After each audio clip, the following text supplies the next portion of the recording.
All right. Well, things are heating up in the Epstein case again. Are you going to get excited, Clayton? I'll give you a second to get excited again. Yeah, that's what that looks like? Yeah, I'm sure we'll get a lot of answers this time. Yeah. Okay, you hold your breath. I will continue to explain. Attorney General Pam Bondi now says she's open to interviewing Ghislaine Maxwell, despite claiming that she hadn't heard before about Epstein's ties to intelligence. Okay. Meanwhile, Congress, in order to avoid voting on Epstein disclosure, is just going to go to break. They're going to take the whole week off because they cannot vote on Epstein disclosure that Democrats tacked to the bills that they already wanted.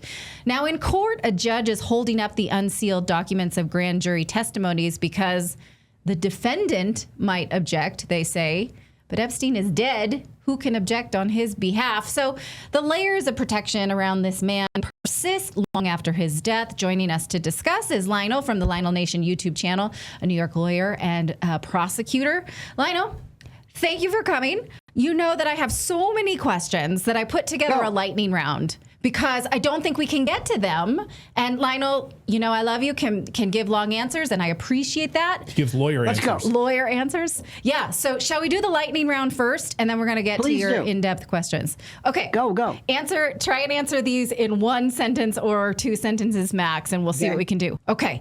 Maxwell being revisited. How'd they convict her with so many unanswered questions? Is that possible? Was charged with conspiring with Epstein. Hers was not with anybody else. Hers was not. She was charged with about 3 or 4 different victims regarding transporting them, luring them in for particular sexual trysts. Like hers was a different. It wasn't human trafficking. Yes, the jury heard the case, and found her guilty. I think she was acquitted of just one. So yes, there was nothing wrong with that statute. They believed victims. Now, to unseal the grand jury testimony, the court's asking if the defendant objects. Since Epstein is dead, who could object on his behalf? That's a misnomer. The defendant objects because it doesn't really matter, because it doesn't belong to the defendant. It's the subject of the investigation. She's also the defendant, because in that particular case, she would have to say, and other people as well, because remember, there were victims of this. There were victims whose testimony, very, very sensitive testimonies, were revealed. And if you look at the criteria of the courts, it's not just objection of the defendant, but the totality of the possible objections and the sensitivity of the matters. That could be a problem. I don't think they're going to release it at all. Okay. All right. So then that's a fun little monkey exercise we're doing. How is Epstein's lawyer allowed to write an op-ed in the Wall Street Journal? Isn't he still bound by confidentiality? What lawyer are we talking about? Mr. Dershowitz, or are we? Yes. In the Wall Street Journal piece where he said, there's no clients. I've seen it. I would have known, he said over the weekend. First, I don't know why anybody just doesn't tell him, just shut up. Every time he says anything, it makes it worse. That's number one. Number two, the question you should ask, the legal question is, does the attorney-client privilege survive the death of the client? And the answer is yes. We saw that during the Vince Foster case. So you're right. Just because a client has died doesn't necessarily mean, but he would be saying, he's saying nothing that in any way violates or deals with matters that were held in confidence, but matters around the case. But I still go back to what I said originally. Alan, please shut up. Right. Okay. Now, one more question in the lightning round. The federal prosecutor Acosta said that he was told to go easy on Epstein. Who would have the authority to tell him that? The Department of Justice. And the fact that he would say that is mind-boggling. And the fact that they would intervene regarding a state case. Remember, it was the Palm Beach authorities who brought this to the attention, how they intervened. But it goes to show you, Natalie, the idea at the time that the federal government was just with impunity. They didn't care how it looked. They didn't care what you thought. They just bulldozed. And Acosta, by the way, by saying that it was a higher pay grade who told him to do this, the fact that he said that shows the mindlessness of him. If you do that, you keep shut. Well, I believe in the context he said it was when he was being interviewed for the incoming Trump administration this time around, as in, this could come back to bite us. Why did you do that?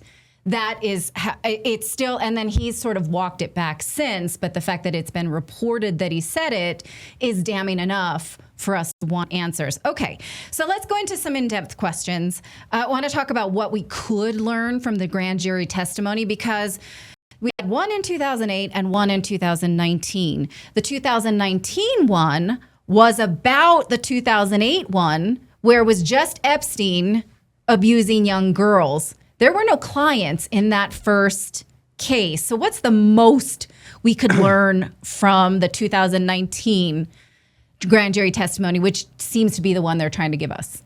First, let's get rid of this term client, because that's incorrect. He's not a pimp. These weren't his clients and that sort of thing. Also, these words matter. I heard you fine folks using the word treason. There was no aiding and abetting another foreign enemy, or treason's not the word, client's not the word, list is not the word, black book is not the word, client logs is a very simple thing. What was your entire, of the 1,000, roughly 1,000 women who were considered victims, of the 1,000, who were they, number one, not to be revealed to the public, number one. Number two, how many of them want this case to be brought out again? This is sometimes 20 years old. Some people have settled, some have moved on, some have families. So you have to consider what they want. Number three, how many of them actually identified individuals who had sex with them when they were minors? This is what I want to know. Next, how were those cases not prosecuted? And let me also say something to you. This is going to burst your bubble, so to speak.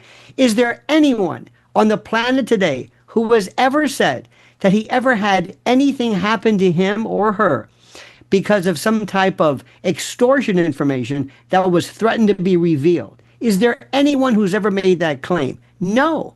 We anticipate it. We think that's what it was.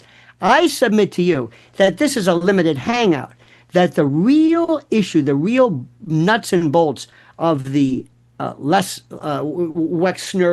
the Epstein cabal, the settlements with the J.P. Morgan and the Deutsche Bank had to do with the most complex money laundering machinations you can imagine. This is trifling.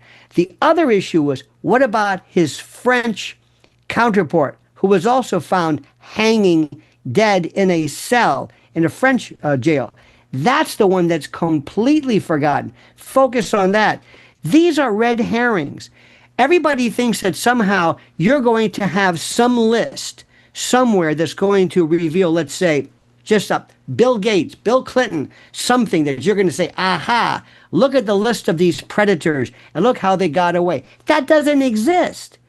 The FBI has lists of the 1,000, roughly 600, 900 victims.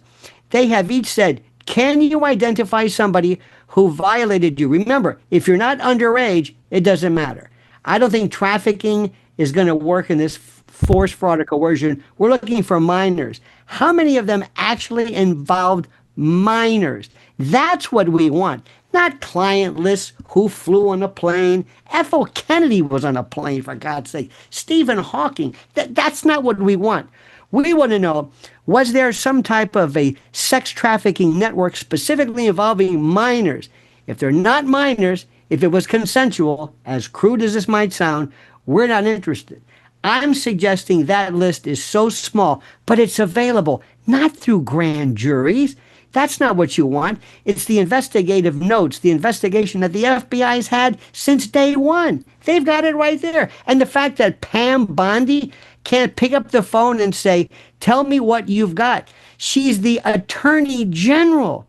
And finally, Let me just get this out. My rule, if I was a president, nobody goes on Fox News ever again unless you're announcing the arrest and hopefully the conviction of somebody. Stop telling everybody what you're doing. Stop telling about how we've referred this case to the Department of Justice, how we're looking at Comey and Brennan. Stop it. Why? And Tulsi Gabbard, shut up. Why are you going on Maria Bartiromo? You're not a podcaster anymore. You work for the federal government. You keep it quiet. You don't say anything. You make these people scared. Rudy Giuliani never announced until the indictments were made when he indicted the commission. Why do we know every single step? We're alerting them. We're getting them ready.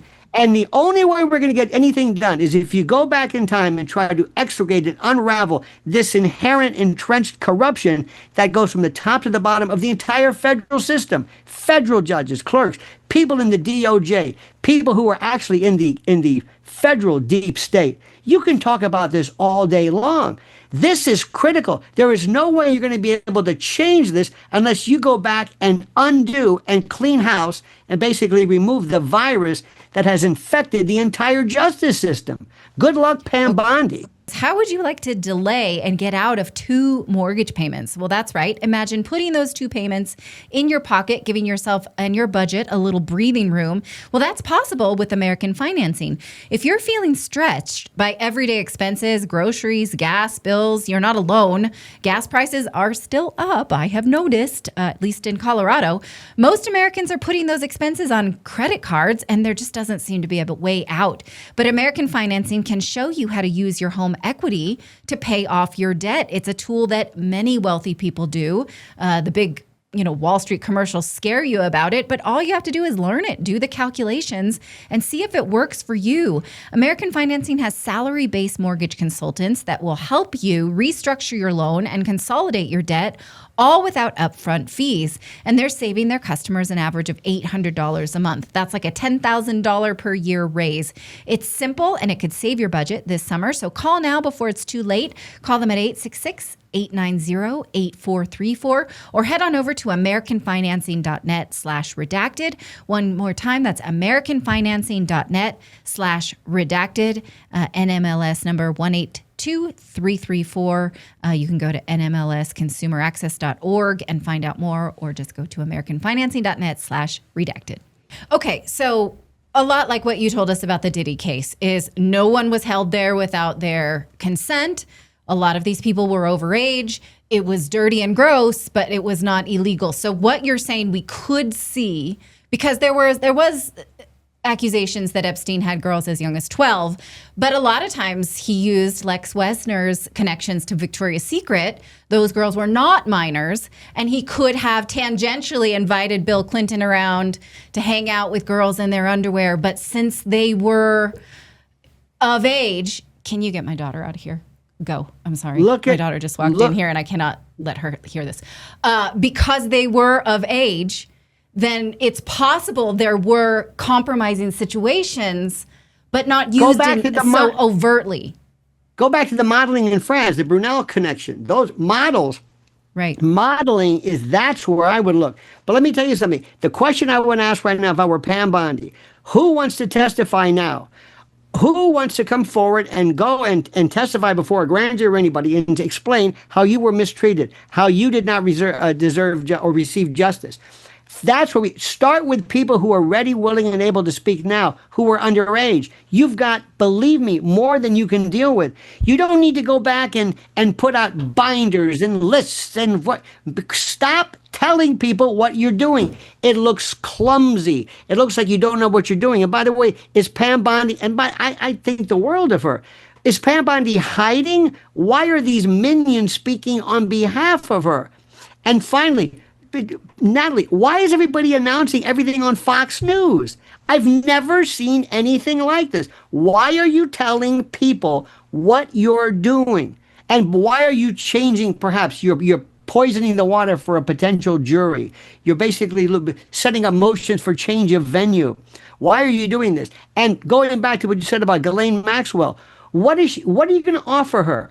Get me out of here. Yeah. Compassionate release. Why do I speak to you? Are you going to reverse this? I'm not going to say anything to you. And if you think the real reason what she's concerned about is her parents or her family, and nobody's going to protect her on that. She would probably say, no way. Look, for all we know, she's got millions of some Cayman Island account somewhere. She's going to do her time, keep her mouth shut, and that's it. And I'm going to come and open this up again.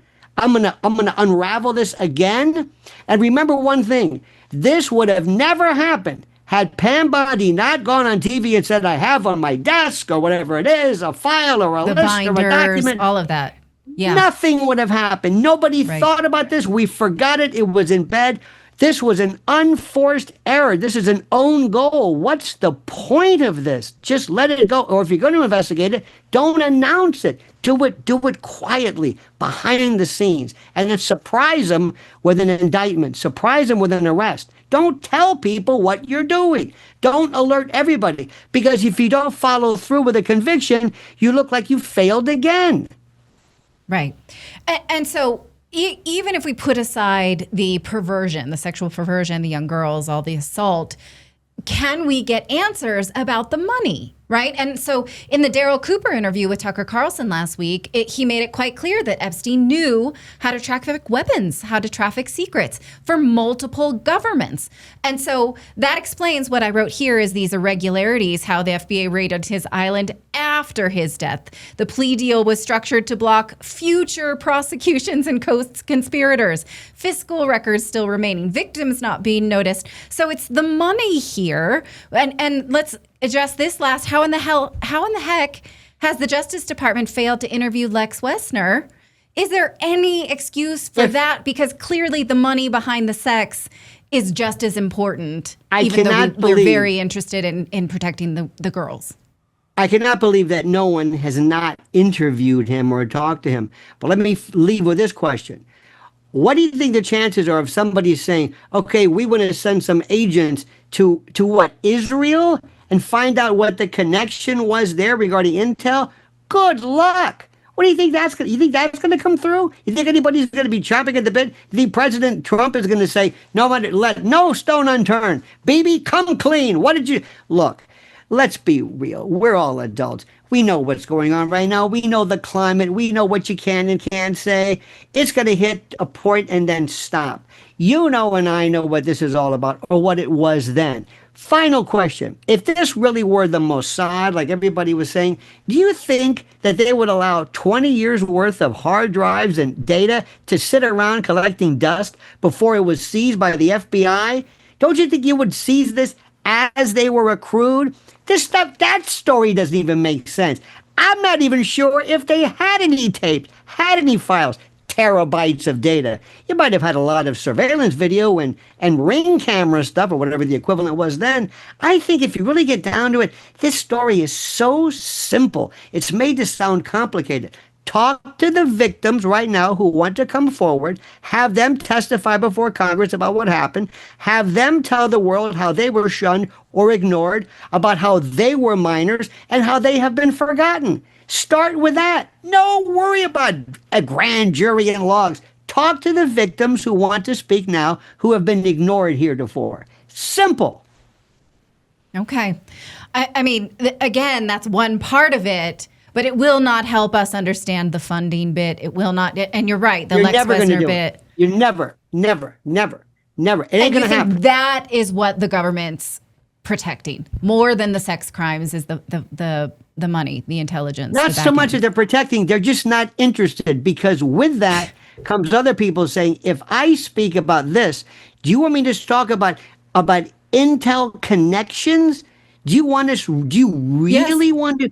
Do you? Well, yes. You do, but ask the people. Ask if President Trump or DOJ or Kash Patel or whoever's in charge this week goes to CIA and says, "Are you folks willing to come clean with this?" They'll say, "Hell no! What are you doing? We're an intelligence agency too. That's our whole shtick." But that's what we do. It's like, do you understand that? Let me listen. It's nice to have these podcasters playing, Law and Order here, but I don't think they understand how this thing goes. This is deadly business. This is James Bond to the nth degree. This is serious stuff. This is life and death. And 1 minute they're walking around on, Joe Rogan, and the next thing they're making intel secrets with Dan Bongino threatening to quit. By the way, did he ever quit? I'd have canned his ass a long time ago. Everybody trying to get their Fox News, trying to burnish their resume so that when they leave office, they'll have a gig later on. I hate to be so cynical, but if you're in the government and you swear allegiance to the Constitution in this republic, you also owe a duty to keep your freaking mouth shut and go home and do your job and be quiet. Your intel, your secret. Right. This is what you're supposed to do. Omerta, keep your mouth shut. All right. Well, we're going to stick on this. Thank you so much, Lionel. We got a lot covered in a short period of time. The lightning round worked. So it's always a pleasure to see you. And who called Diddy? Who called Diddy? You did. Victory lap. All right. Hello. Victory lap on that, too. He was 100% correct. Yeah. Lionel, great to see you. Great to see you. Thank you, my friends. Yeah. All the best. People are like, no, that's impossible. Really? Is that going to happen? Diddy's going to walk free? Oh, no. Yeah, he got that one. Lionel nailed it. He nailed it. When everyone's calling him crazy. No, he's going to go to prison for life. Nope. No, not going to happen. Didn't happen.